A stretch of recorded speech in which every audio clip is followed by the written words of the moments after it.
Total information ক্যাডারের সংখ্যা কত? আপনি তো সিনিয়র মোস্ট। 300+ ধরলাম, ঠিক আছে। আপনি চিন্তা করেন 300+ ইনফরমেশন ক্যাডার বাংলাদেশ গভর্নমেন্টের আছে, এবং এই 300 এদেরকে ঘিরে যদি এক একটা গুচ্ছ তৈরি হয়, এরকম ক্যাপেবল একটা ইনফরমেশন ক্যাডার, সে আমি আমি যদি কল্পনা করি যে he or she will be at per with any modern country, তাদের সঙ্গে টাকায় না পারতে পারি, কিন্তু এই ইনফরমেশন জানা অথবা এই ডিজিটাল ক্যাপাসিটি অর্জন করার জন্য তো খুব বেশি টাকা লাগে না। এর জন্য কিন্তু আসলে কিন্তু আপনার ড্রাইভ লাগে একটা। যে কোনো একটা থার্ড ওয়ার্ল্ডের কান্ট্রির কিন্তু যে কোনো একটা লোক কিন্তু অনেক ইয়ে করতে পারে, যা আপনারা নিশ্চয়ই খোঁজখবর তো রাখেনি। তো এনিওয়ে, আমরা যদি এই ইনফরমেশন ক্যাডারকে ঘিরে, আপনাদের মতো জনসংযোগ কর্মকর্তাকে ঘিরে, ডিস্ট্রিক্ট ইনফরমেশন অফিসার যারা আছেন তাদেরকে ঘিরে আমরা যদি দক্ষ গণসংযোগের, আধুনিক গণসংযোগের দক্ষতা সম্পন্ন জনবল তৈরি করে ফেলতে পারি, আপনাদেরকে কেন্দ্রবিন্দুতে রেখে যদি আমরা সব জায়গাতে আউটসোর্সিং করে যদি টিম বিল্ড আপ করে ফেলতে পারি, আপনি চিন্তা করতে পারেন কত বড় একটা বিশাল ডিজিটাল ফোর্স তৈরি হবে।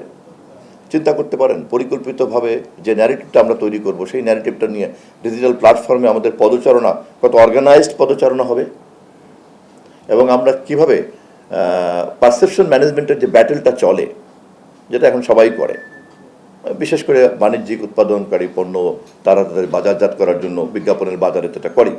তার কাজটা কি?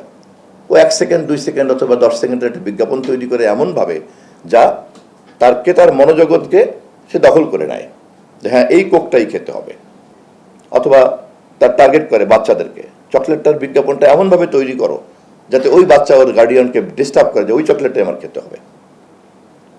আমরা চাই আর না চাই, এখনকার যুগে পারসেপশন ম্যানেজমেন্টের এই ব্যাটেলের মধ্যে কিন্তু আমরা প্রবেশ করে বসে আছি, এবং আমার অস্তিত্বের কারণেই কিন্তু আমাকে এটা শিখতে হবে। এটা আমি পছন্দ করি কিনা, এটা ভালো কিনা, এটা মন্দ কিনা, এই সমস্ত প্রশ্ন কিন্তু এখন সেকেন্ডারি। এগুলো হলো পরের প্রশ্ন, এগুলো তাত্ত্বিক প্রশ্ন, গবেষণার প্রশ্ন।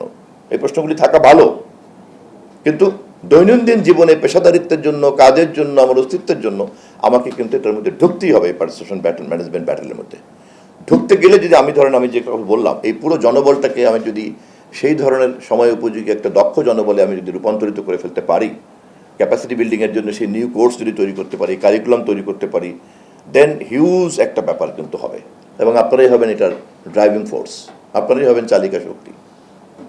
আমি আজকের এই পরিচিতি পর্বের মধ্য দিয়ে আমি বেসিক্যালি আপনাদেরকে এই ব্যাপারে একটা নতুন উদ্দীপনা দিতে চাচ্ছি।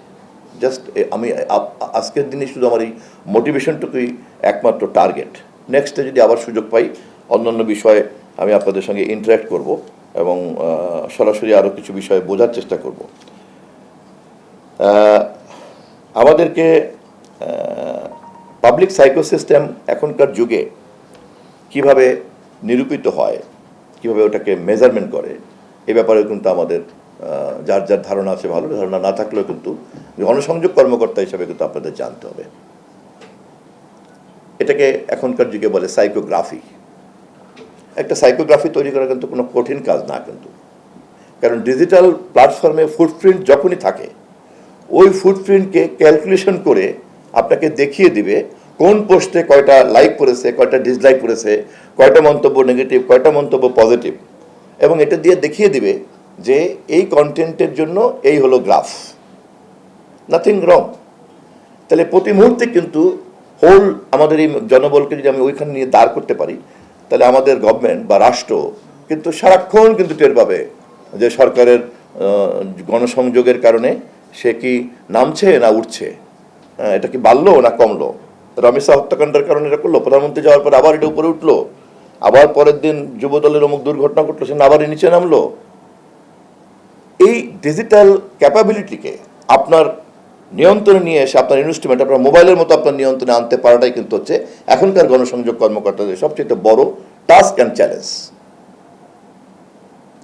এবং আমি তো খুবই গর্বিত এবং আনন্দিত তথ্যমন্ত্রী হিসাবে। অফকোর্স আমার পাশে, ডান পাশে যারা আছেন তারা অত্যন্ত দক্ষ সহকর্মী আমার, আপনারা সবাই দক্ষ সহকর্মী, কিন্তু আমরা সবাই যদি এটাকে যদি কন্টেম্পোরাইজ করে ফেলতে পারি, তাহলে কিন্তু আমরা এমন একটা জনবলের মালিক হব যা কিন্তু অন্যদের নাই।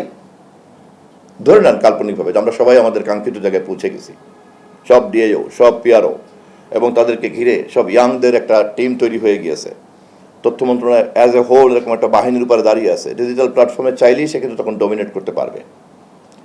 এর সঙ্গে কম্পিট করতে পারে এরকম অর্গানাইজড সাইবার ফোর্স এই মুহূর্তে চট করে যদি নাম জিজ্ঞাসা করা হয় আমি দেখি না। হ্যাঁ, দু একটা পলিটিক্যাল পার্টির নাম হয়তো সামনে আসতে পারে, বাট আই এম শিওর এতটা না কিন্তু। কারণ এই টোটাল ফোর্সটা কিন্তু এখন ডেডিকেটেড থাকবে এবং তার পিআরও, পাবলিক রিলেশন অফিসার কথাটা কিন্তু তখন জেনুইনলি কিন্তু পারফর্ম হবে।